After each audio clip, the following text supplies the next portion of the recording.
Imagine waking up, you pour your morning coffee, you check your local market report, and you see this headline. Right. And it says the average price of a condo in your city just plummeted by like over $140,000. In a single year. Right, in a single year. I mean, you would probably panic. Oh, absolutely. You'd assume the bottom just fell completely out of the market. Yeah, exactly. You'd think your hard-earned equity was just wiped out overnight. Yeah, and that selling right now would just be an absolute catastrophe. But what if I told you that massive, terrifying price drop actually masks a hidden trend? A very positive trend, actually. Right, a trend indicating your specific, middle market home might actually be worth more and selling faster than it was a year ago. It sounds like a total contradiction, I know. It really does. But that is exactly the kind of statistical illusion that happens when you just rely on raw, uninterpreted data. Yeah, just reading the headlines. Right. The market right now is just full of these massive numerical paradoxes, where the surface level numbers are essentially lying to you. And that is exactly what we're dissecting today. Welcome back to the deep dive, everyone. Glad to be here. So we are anchoring this discussion in late April 2026. Which is a very specific, very important time of year for real estate. Right, because tax season has finally officially wrapped up. Thank goodness. Seriously. But it means people have absolute clarity on their balance sheets, right? Exactly. And for some people, those refund checks are finally hitting their bank accounts. Yeah.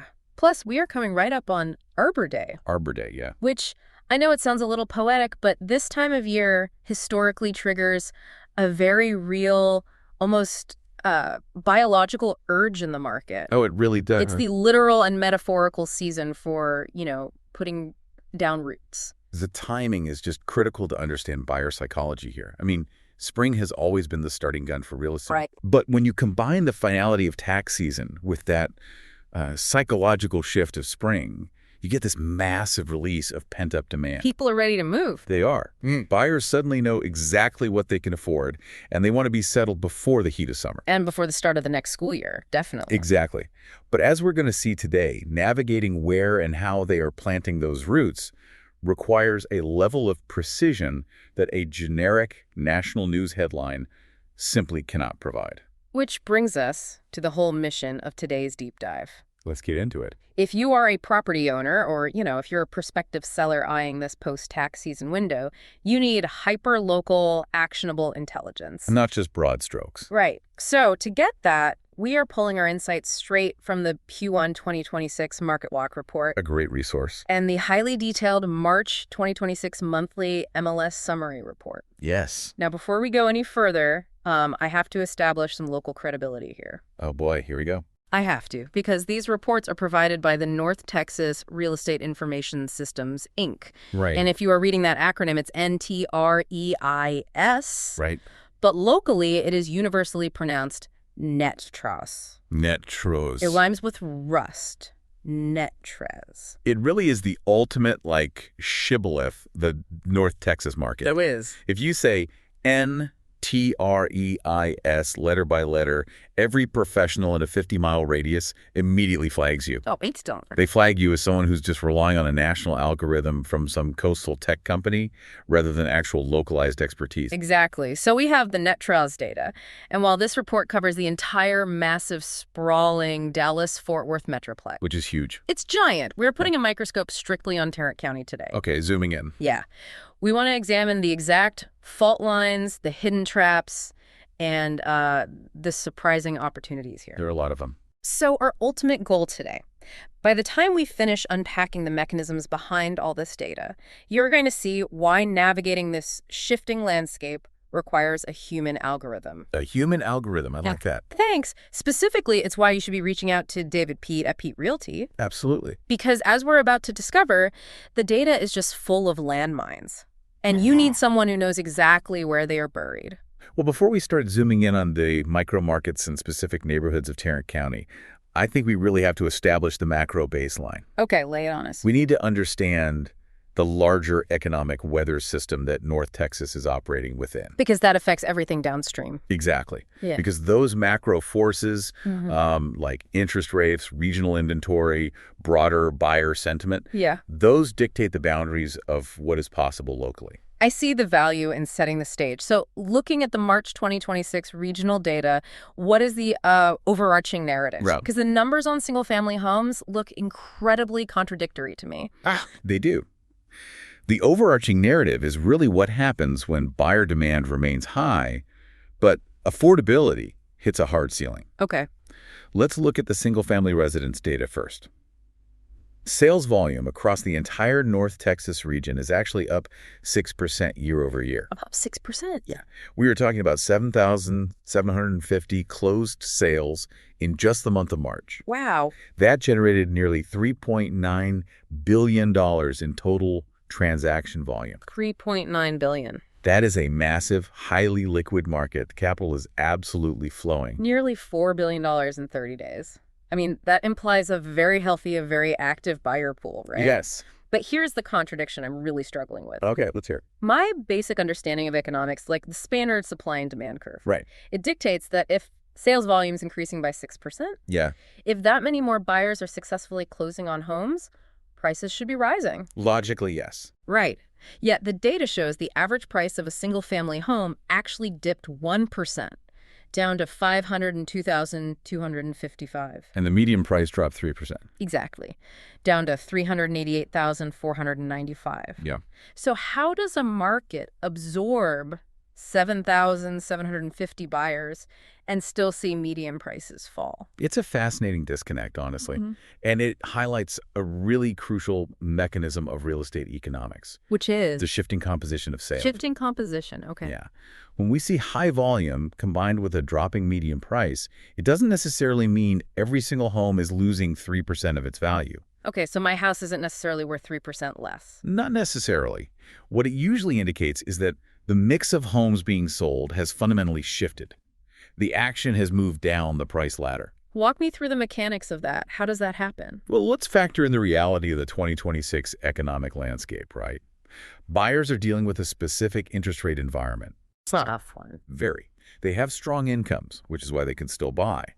But their monthly purchasing power is capped by those rates. Right. The monthly payment is what matters. Exactly.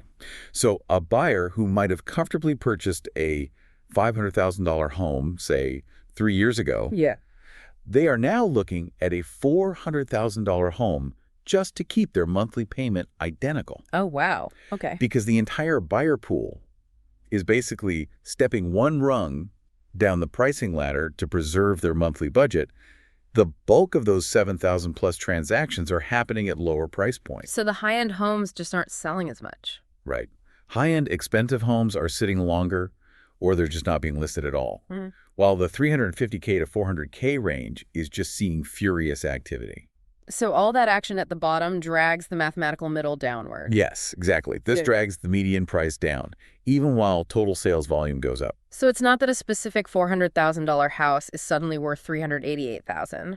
It's that more $388,000 houses are selling compared to like $600,000 houses. Exactly. Pulling that median down. You've got it. Furthermore, we have to look at the post-tax season inventory bump. Okay, what's that? Sellers have finally recognized that the wild, desperate bidding wars of the early 2020s are over. Yeah, no more waiving all contingencies and paying $50,000 over asking. Right. If they want to capture one of those spring buyers, they have to price aggressively. The market is pretty saturated with options right now. Okay.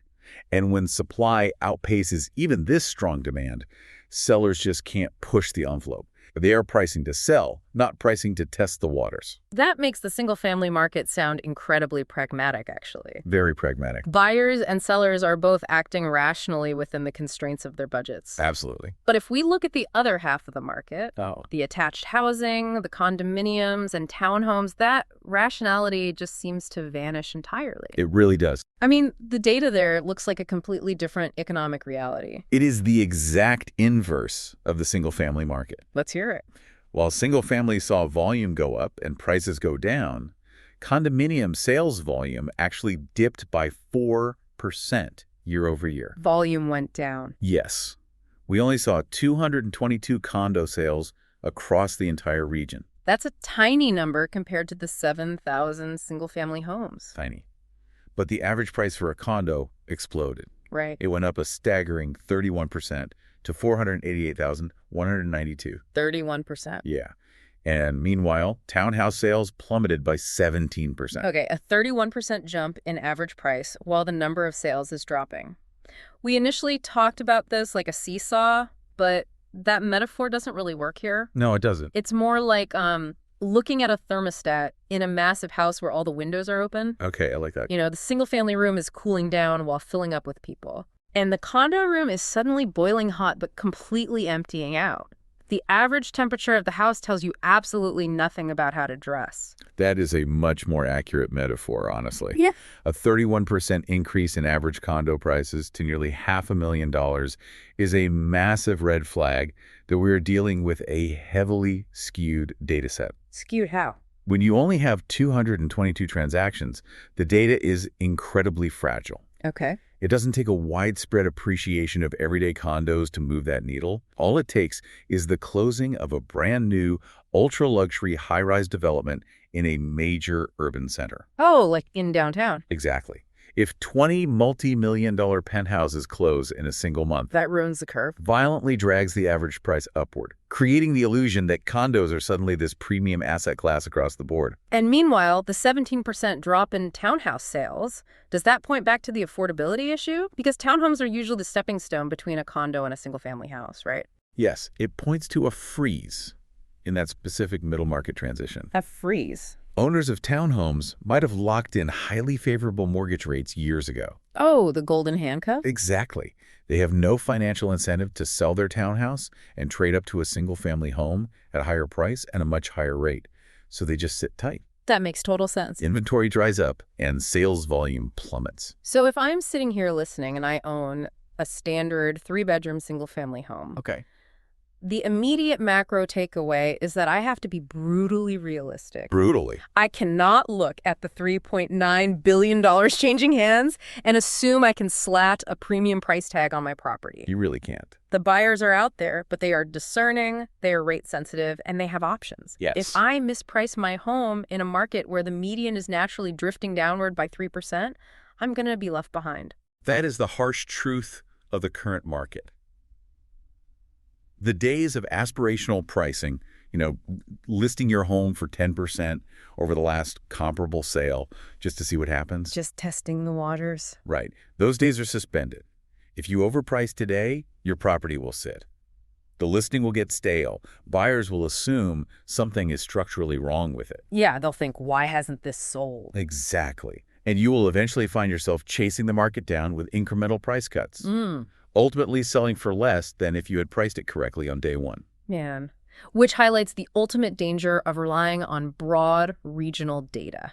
Because no one buys a house in, quote, North Texas. Right. They buy a house on a specific street in a specific neighborhood zoned for a specific elementary school. Yes. The regional data is just the weather report. We need to look at the actual terrain. Let's do it. Which brings us to Tarrant County. Tarrant County is a spectacular ecosystem to analyze because it is just so diverse. It really is. When you map out the municipalities within this county, you realize very quickly that treating it as a single entity with a single average price is just a recipe for disaster. It's way too complex. It is a highly fragmented tapestry of microeconomies. I want to list these out, actually, just so the listener understands the sheer variety of micro markets we're dealing with inside this one county's data set. Go for it. Okay, we have Fort Worth, which is the massive urban anchor. Right. But then we have Arlington, Grand Prairie, Mansfield, Burleson, Benbrook, Azle, Saginaw, and by the way, if you want to flag yourself as an outsider, pronounce that last one wrong,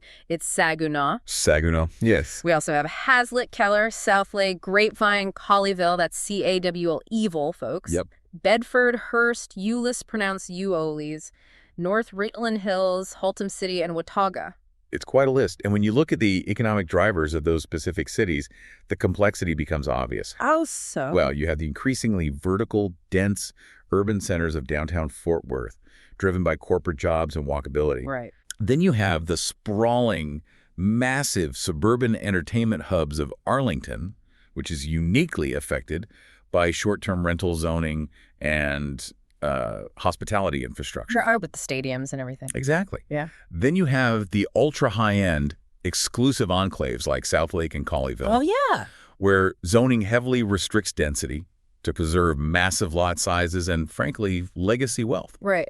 And then you have the foundational blue-collar working-class neighborhoods in places like Haltom City or Watauga. The starter homes. Yes, which are the absolute engines of the first-time homebuyer market. So if I'm a seller in Haltom City and I see a headline that says, Tarrant County average home prices are $450,000. Yeah. And I try to price my 1980s starter home using that county average. Oh, no. I'm going to fail spectacularly. You are, because that county average is a mathematical fiction. A fiction. Yes. It is being violently pulled upward by an $8 million custom estate closing in Southlake. Right. And it's being pulled downward by a distressed wholesale fixer-upper in a different zip code. That makes total sense. Your home in Haltom City has absolutely nothing to do with either of those properties. Nothing at all. If we cut this back to that spring post-tax season buying rush we discussed earlier. The putting down roots idea. Exactly. That rush manifests in entirely different ways depending on which of those cities you're standing in. Let's explore that. How does that urge to put down roots look different in, say, Keller versus downtown Fort Worth? It really comes down to purchasing triggers. Okay. Keller is a heavily family-driven submarket. Real estate there is intimately, almost entirely, tied to the school district calendar. Oh, I see. When a family gets their tax refund in April, the clock starts ticking. They're aggressively trying to secure a home, negotiate the contract, close the deal, and get the moving trucks unloaded before the new school year starts in mid-August. So the urgency is totally calendar-driven. Entirely. But if you look at the condo market in downtown Fort Worth or the urban core of Arlington, the buyer demographic shifts. Right, less kids. Exactly. Okay. You are looking at young professionals, empty nesters, or corporate relocations.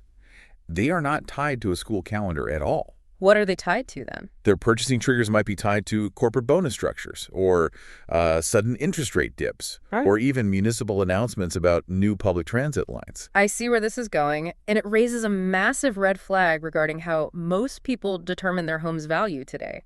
It absolutely should. Because if Tarrant County is this incredibly fragmented, if the buyer motivations in Keller are diametrically opposed to the motivations in Arlington, Yeah. how on earth does an automated online estimate, like an algorithm from a major real estate website, know the nuance between a home in Azle versus one in Grapevine? The blunt reality is, it doesn't. It just doesn't. It doesn't. Algorithms are fundamentally historical math engines. Math engines. They operate on spatial proximity and past data. They just draw a geographic circle around your house, look at what's sold in that radius over the last 6 months, apply a standardized appreciation or depreciation curve, and spit out a number. But they lack context. They completely lack context. They lack the localized human context that actually drives value. Right.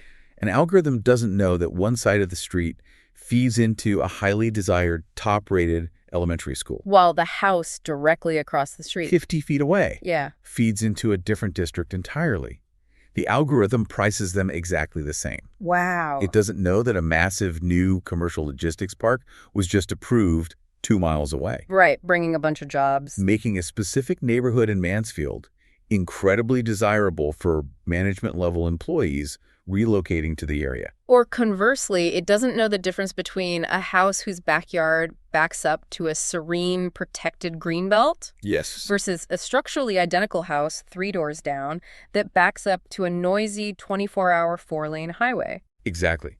To the algorithm, they're the exact same square footage in the exact same zip code. That's crazy. Relying on those algorithms strips the nuance out of the market. And when you strip the nuance out, you end up with some absolutely wild statistical paradoxes. Paradoxes that can lead sellers to make devastating financial decisions. Very devastating. In fact, to truly understand how dangerous uninterpreted data can be, we need to look no further than what is happening right now, this very second, in the Fort Worth condominium market. This is exactly what we teased at the very beginning of the deep dive. It's a perfect example. When I was reviewing the notes last night, this specific section of the Resi sale condominium data for the city of Fort Worth broke my brain. It's a trip. It really is. Let's dive deep into this. I'm going to read these numbers, and I want you to break down the mechanics, because at first glance, the math feels literally impossible. Let's lay out the numbers. All right, let's look at a historical snapshot first. March 2025, 1 year ago. Okay. In the city of Fort Worth, there were exactly 13 condo sales. Just their... Right. The average price of those condos was $240,069. Okay. The median price was $75,000. Big difference there. Very big. They sat on the market for an average of 173 days, and there was 9.3 months of inventory available. Got it. Okay, now let's fast forward to the current report. March 2026. Here we go. Sales volume went up slightly to 18 sales. Okay, entonces. The median price went up, rising from $75,000 to nearly $89,000. $88,750 to be exact. A nice increase for the median. But the average price completely fell off a cliff. It plummeted. The average dropped from $240,000 down to $99,148. Wow. That is a drop of over $140,000 in 12 months. It looks terrible on paper. It does. How does the middle of the market, the median, go up by almost $14,000 while the average tanks by $140,000? Are people buying half a condo? What is mathematically happening here? This is an absolute masterclass in market data literacy, and it perfectly illustrates why those national headlines can cause such unwarranted panic. I mean, I was panicked reading it. To understand the mechanism behind this paradox, we have to deeply separate the concept of average from median. Okay, this is a classic median versus average distortion. Exactly. Let's map out exactly how an outlier skewed this for Fort Worth, because I know there's a great analogy for this. Yes. Let's use the classic billionaire in the bar scenario to visualize it. I love this one. Imagine you are sitting in a normal, everyday neighborhood bar in Fort Worth. Okay. You're in there with 9 other people. You all work standard jobs. The average annual income of the 10 people in that room is, say, $60,000. Sounds about right. Suddenly, a tech billionaire walks in, orders a drink, and sits down. Okay, so now there's 11 people. Right. The average income of the 11 people in that bar just shot up to over $100 million. But the median, the person sitting exactly in the middle of the pack, if you lined everyone up by income. Their salary hasn't changed at all. Exactly. It's still $60,000. So the billionaire warped the mathematical reality of the room without changing the actual financial reality of the regular people in it. Exactly. So let's apply that mechanism to Fort Worth in March 2025. Let's do it. There are only 13 sales. That is a tiny, highly volatile sample size. Very small. The median price was $75,000. That tells us that the normal, everyday condo, the unit exactly in the middle of the pack, sold for $75,000. Okay. But the average was $240,000. That tells us with absolute mathematical certainty that out of those 13 sales, 1 or 2 of them were ultra-luxury penthouse units. Oh, I see. Maybe they were massive custom units overlooking Sundance Square or the Cultural District. So those 1 or 2 multi-million-dollar sales drag the average way, way up, just like the billionaire in the bar. Okay, that perfectly explains the past. So what changed in the mechanics of March 2026? In March 2026, the luxury outliers simply vanished. No billionaires walked into the bar. They just didn't buy anything this month. Exactly. The ultra-high-end properties didn't trade hands this month. Without those massive multi-million-dollar sales to prop up the math, the average price came crashing down to reality. Landing at $99,148. Yes. But here is the crucial hidden truth that the headlines completely miss. Median. The core working-class, middle-market condos actually gained significant intrinsic value. The median price rose from $75,000 to $88,750. Wow. So if I am a normal person owning a normal middle-market condo in Fort Worth, my actual property value went up. My investment is performing beautifully. It grew by over 18% in a year. Yes. Your specific sector of the micro market is significantly stronger and more valuable than it was a year ago. But if I wake up and read a generic, algorithmically generated news headline that blasts, Fort Worth condo prices crashed by 60%. Which is technically true. Technically, mathematically true based on the average. Yes. I might absolutely panic. I might think my equity has been destroyed. I might decide to delay selling my property, cancel my plans to move, or fire my agent. All because I think the market is collapsing. And you'd be making a huge mistake. Because in reality, for my specific unit, the market is incredibly hot. That is the profound danger of uninterpreted data. Yeah. It influences human behavior in really destructive ways. It really does. And there's even more nuance to this specific Fort Worth condo paradox when we look at the velocity of the market. Velocity. Look at the days on market metric. It plummeted from 173 days last year down to just 70 days this year. That's a massive acceleration. Homes are selling more than twice as fast. Buyers are just snatching them up. They are. The velocity is high. But we have to cross-reference that with the inventory metric. Okay, what does that show? Despite homes selling twice as fast, the overall inventory actually grew from 9.3 months to 13.5 months. Stop right there. We need to define months of inventory for the listener because intuitively, that makes no sense. It sounds contradictory again. It does. If things are selling faster, shouldn't the supply of inventory be shrinking? Let's define the mechanism of months of inventory, which is also called the absorption rate. Absorption rate, okay. It essentially asks this question. If not a single new condo was listed for sale starting today, Right. how long would it take for the current pool of active buyers to purchase every single condo currently sitting on the market? Oh, I see. A balanced market where neither the buyer nor the seller has a distinct advantage is usually considered to be around 6 months of inventory. 6 months is balanced. The 13.5 months is incredibly high.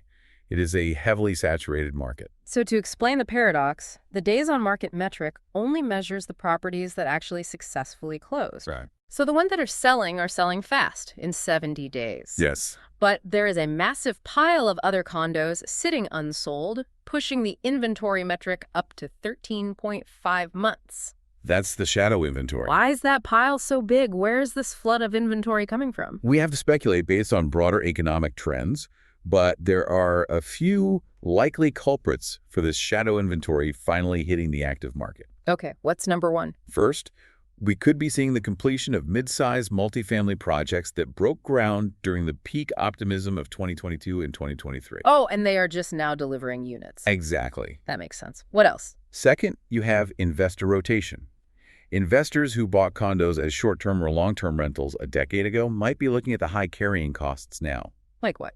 Rising HOA fees, huge property taxes, massive insurance premiums. Insurance has been crazy. Right.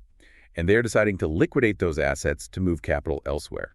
When all those investors hit the exit at the exact same time, inventory just balloons. That paints a very clear, very intimidating picture. Very intimidating. Because if I am trying to sell my condo in Fort Worth right now, I am staring down a terrifying 13.5 months of competition. Yep. There is a glut of supply. There are for sale signs in every window of my building. Everywhere you look. If I try to rely on an algorithm and get my pricing wrong by even a few $1,000s, You're stuck. or if my marketing photos look like they were taken on a flip phone, I am going to rot on the market for over a year. I will become part of that unsold inventory pile. You have to sit there. But if I have a hyper-local expert who understands this paradox, who ignores the average, prices exactly to that rising $88,000 median, and aggressively markets the unit, Yeah. I could be out of there in 70 days with a check in my hand. That is the exact takeaway.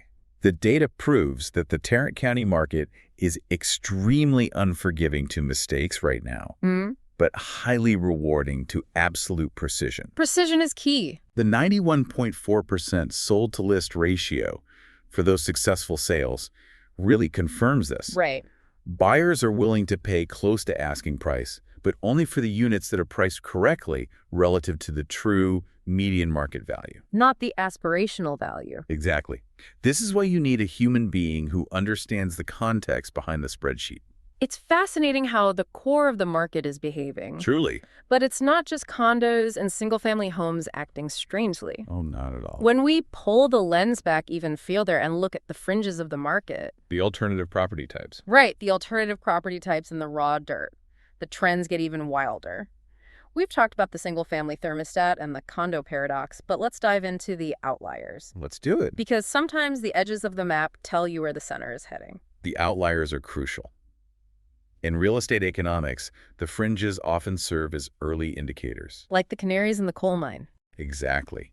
They show us how buyers and capital are creatively adapting to the economic environment when the traditional paths become blocked. Let's start with manufactured homes. Okay. According to the InteresRe's report, manufactured homes saw a massive 38% year-over-year jump in sales volume across the region. Huge jump. And the median price for those units rose 5% to $242,000. Yep. Now, I don't care what industry you're in, a 38% jump in transaction volume in a single year is not a statistical blip. No, it's not. That is a stampede. What is driving that mechanism? If we synthesize what this means, it points directly, undeniably, to an intense affordability crunch in the traditional single-family market. Right. We have to connect the dots back to the macro data we started with. The median price for a traditional single-family home is hovering near $388,000. Right.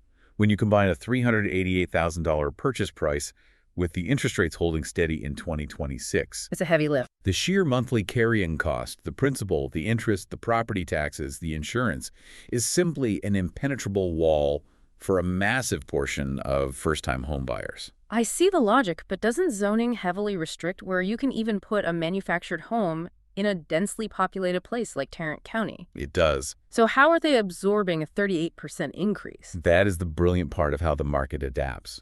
Yes, traditional urban zoning is restrictive, but the definition and quality of manufactured housing has fundamentally shifted. How so? We are not talking about the flimsy aluminum-sided trailers of the 1980s. Right, not the stereotypes. No. Modern manufactured homes are built to HUD codes. They have drywall, pitched roofs, modern insulation, and they often look indistinguishable from traditional stick-built homes. Really? Oh, yeah.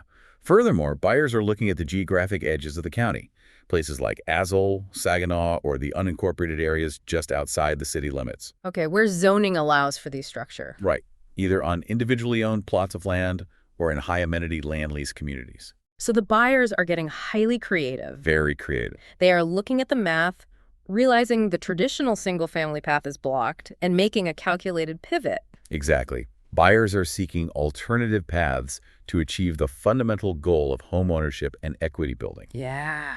A manufactured home at a $242,000 median price point represents a realistic, achievable entry point. Their monthly payment is actually manageable. Exactly.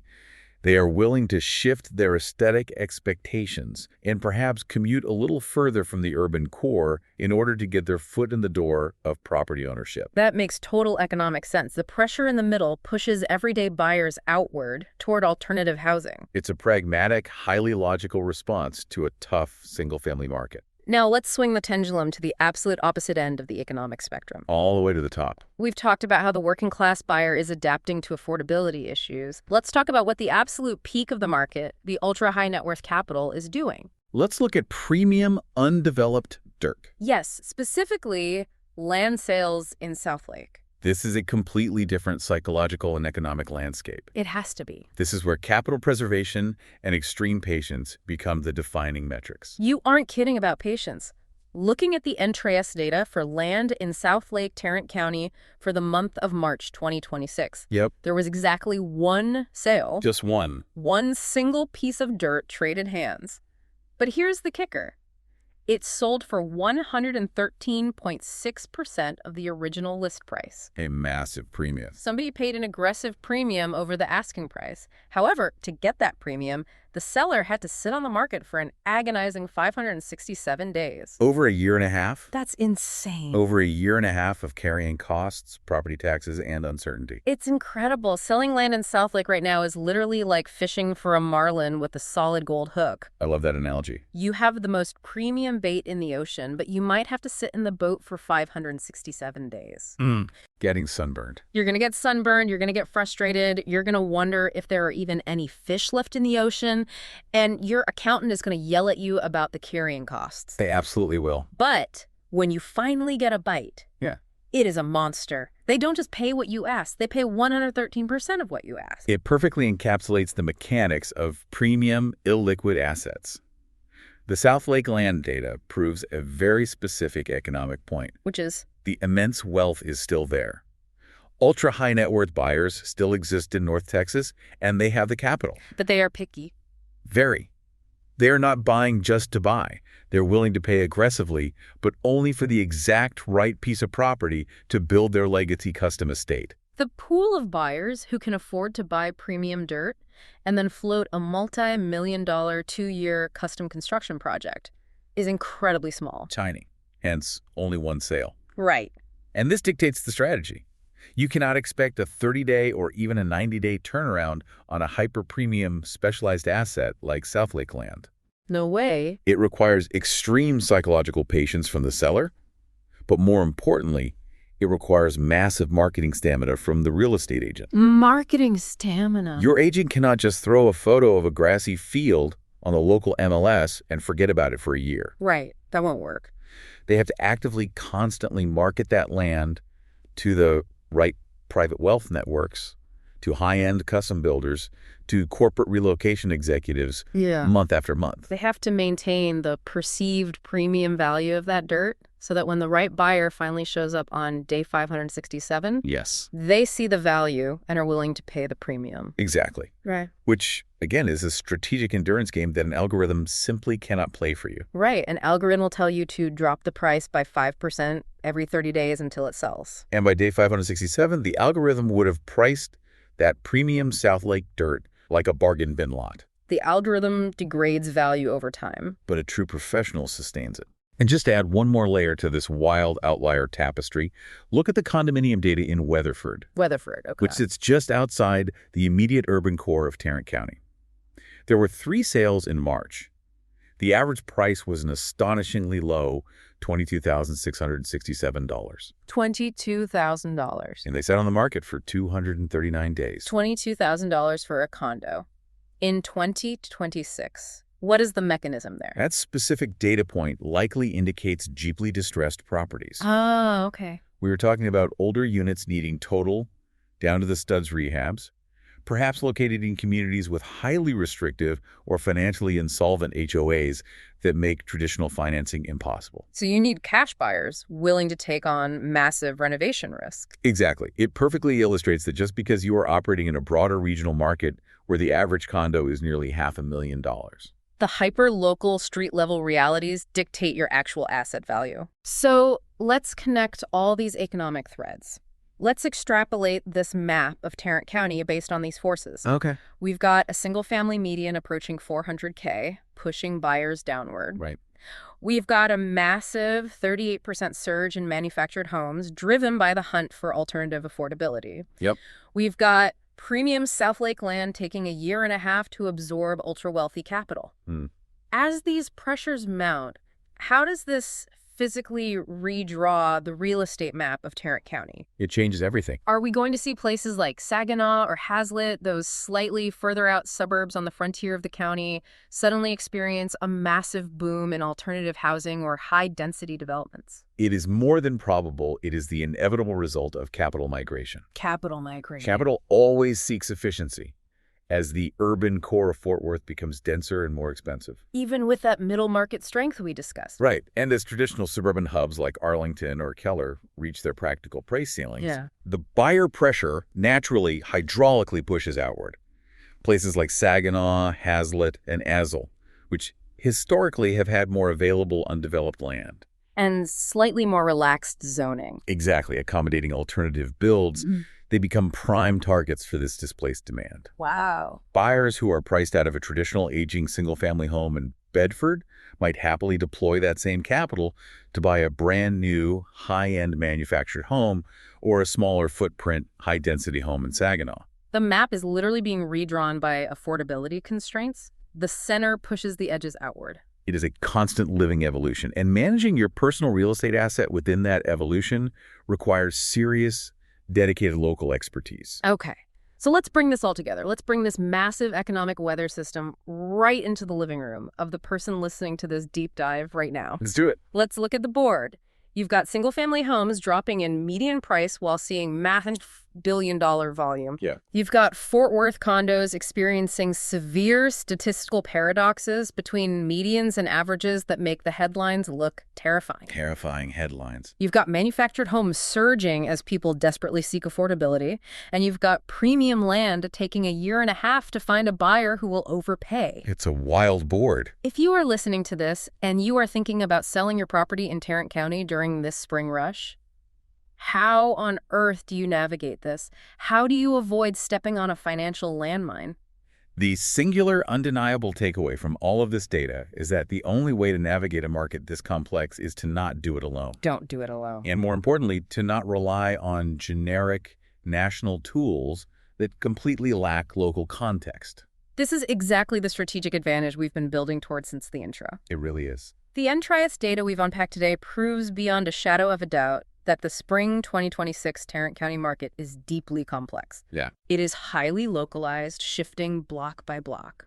It is full of statistical traps like misinterpreting average price drops as market crashes when your specific property's median value is actually rising. Right. This is precisely why, if you own property here, your very first move must be contacting a human algorithm. There's that phrase again. I'm sticking with it. You need to contact David Peet with Peet Realty before you make any decisions. Absolutely. Before you paint the kitchen cabinets, before you pick an arbitrary listing price based on some online estimate, Please don't do that. before you even start dreaming about buying your next house, call David. From a purely analytical standpoint, I have to validate that approach completely. Right. When you are dealing with extreme statistical anomalies, like trying to sell into a 13.5-month condo inventory glut, while simultaneously knowing that correctly priced homes are moving in just 70 days. You need someone who knows exactly how to thread that needle. Exactly. Someone with over a decade of experience, like David Peet, is invaluable because he acts as a risk mitigation tool. Risk mitigation. He hasn't just read about real estate cycles in a textbook. He has actively managed assets through them. He's lived it. He sold real estate through the chaos of the late 2010s. He navigated the wild, unprecedented swings of the early 2020s, and he understands the nuanced, rate-constrained market of 2026. He has the battle scars, and he actually knows how to read the map. He knows the terrain. He does. He understands intrinsically that the underlying economic drivers in Grapevine behave entirely differently than the drivers in Benbrook. Right. He knows the zoning laws in Hazlitt. He knows that if you are selling a condo into a saturated 13.5-month inventory, you need a vastly different staging, pricing, and digital marketing strategy than if you are selling a single-family home in a tight, highly competitive Keller School District neighborhood. That is so true. Algorithms calculate based on the past. Experienced agents strategize for the future. Algorithms calculate. Experienced agents strategize. That is the quote of the day. I'll take credit for it. I am speaking directly to you, the listener, right now. Whether you are prepping for a late spring listing right now as Arbor Day approaches, and you're feeling that urge to put down roots. Yes. Whether you are just wrapping up your tax planning and trying to figure out where to park your wealth, or even if you are just curious about how much actual usable equity you are sitting on. Just curious, yeah. Relying on national news anchors or generic online estimates is going to cost you real money. It really will. It will lead you to underprice your home in a strong micromarket, or overprice it in a shifting one, leaving you stranded as inventory. Stranded for a year. You need a local Sherpa to guide you through this complex terrain. David Peet at Peet Realty is that Sherpa. He is. He knows the specific trails of Tarrant County, he knows the economic weather, and he knows how to get you to the closing table without leaving your equity on the mountain. And in a market where buyers are highly discerning, constrained by interest rates, and armed with their own incomplete data, having a seasoned professional advocating for the true, intrinsic value of your specific property is the ultimate differentiator. It is the difference between a frustrating listing and a successful close. Let's take a breath and recap the massive economic journey we've just been on. It's been a long one. We started by looking at the macro mechanics of North Texas, unpacking why massive single-family sales volume is actually dragging median prices down as buyers shift to lower price points. Right, balancing against the shrinking condo volume that saw exploding average prices due to luxury outliers. Exactly. We toured the diverse, fragmented tapestry of Tarrant County, proving why the economic triggers in an urban core like Fort Worth are totally detached from the school calendar triggers of a place like Keller. We demystified the Fort Worth condo paradox, mapping out the billionaire in the bar theory to prove why median prices tell the true story of middle market strength. Even when the headlines scream that averages are crashing. Right, and we explored absorption rates and the reality of a 13.5-month shadow inventory. Then we looked at the wild frontiers of the market, fishing for marlins with a year and a half of patience in Southlake. That was a fun one. And breaking down the mechanisms behind a massive 38% surge in manufactured homes, driven by the everyday buyer's creative quest for affordability in a rate-locked world. A huge shift. And we connected all of that to the absolute necessity of having an experienced, strategic local guide like David Peet in your corner to translate the data into actual profit. If you own property in Tarrant County, make that phone call your absolute first step. It has been a genuinely fascinating data set to synthesize today. Really has. And if I can leave you with one final lingering question to ponder long after this deep dive ends. Oh, I love these. Hit me. Look again at that massive historic 38% surge in manufactured homes, set against the affordability ceiling of traditional single-family properties. Okay. As capital pushes outward to the fringes of Tarrant County, into places like Saginaw and Azle, are we merely witnessing a temporary economic adjustment due to current interest rates? Or are we witnessing a fundamental, permanent evolution in what the American dream home actually looks like here in North Texas for the rest of the 2020s? Wow. That is a profound thought to chew on. Is the physical shape of the dream changing permanently? I love that question.